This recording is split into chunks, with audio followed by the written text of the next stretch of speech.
श्री गणेशाय नमः। कार्तिक महात्म्य 30वां अध्याय।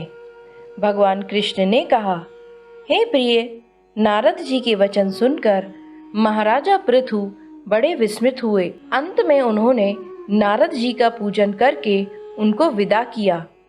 इसीलिए माघ, कार्तिक और एकादशी यह 3 व्रत मुझे अत्यधिक प्रिय हैं। वनस्पतियों में तुलसी, महीनों में कार्तिक, तिथियों में एकादशी और क्षेत्रों में श्री कार्तिक मुझे बहुत प्रिय हैं।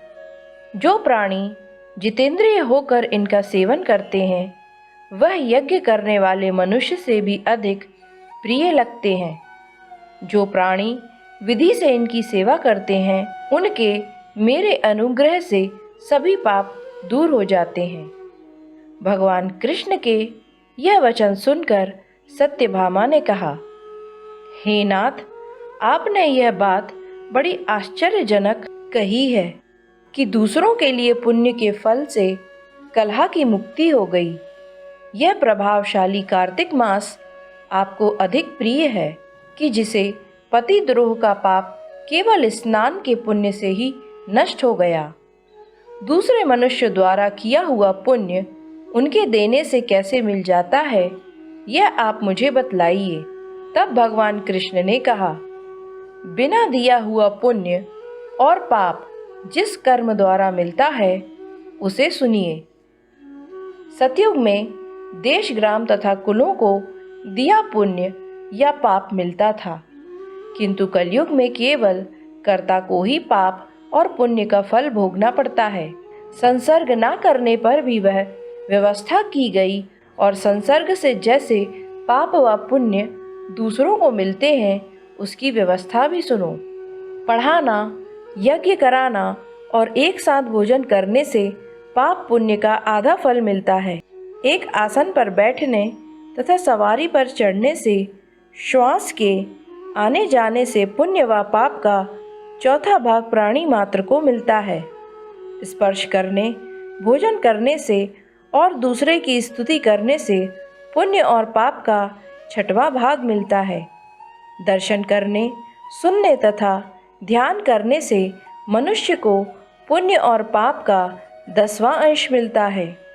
दूसरे की निंदा, चुगली और धिक्कार करने से उसका 7वां भाग मिलता है। पुण्य करने वाले मनुष्यों की जो कोई सेवा करता है, वह सेवा का भाग लेता है और अपना पुण्य उसे देता है।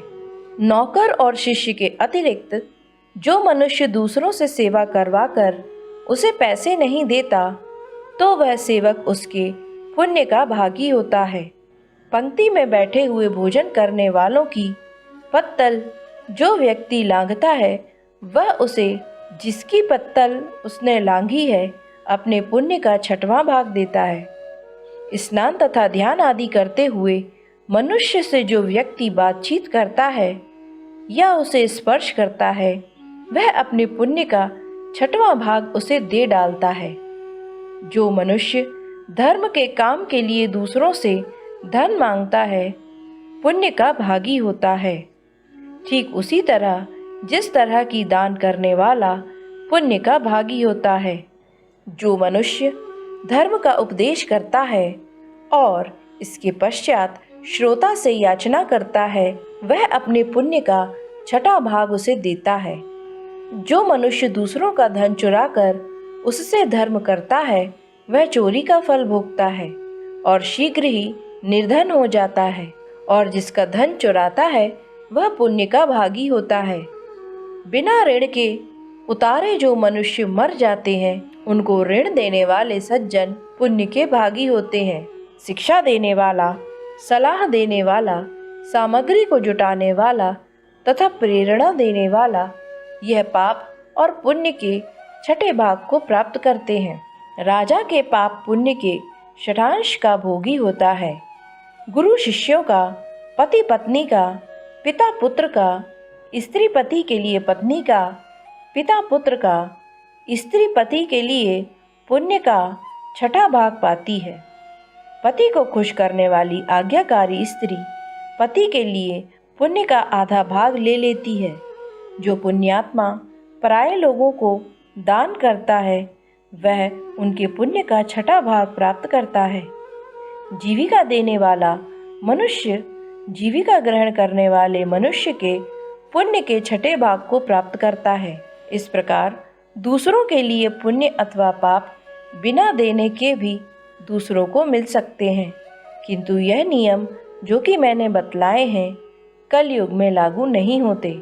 कलयुग में तो एकमात्र कर्ता को ही अपने पाप व पुण्य भोगने पड़ते हैं। इस संबंध में एक बड़ा पुराना इतिहास है जो कि पवित्र भी है और बुद्धि को देने वाला भी है। मैं उसे सुनाता हूँ, ध्यान से सुनिए। इस प्रकार कार्तिक महात्म्य का 30वां अध्याय पूर्ण हुआ।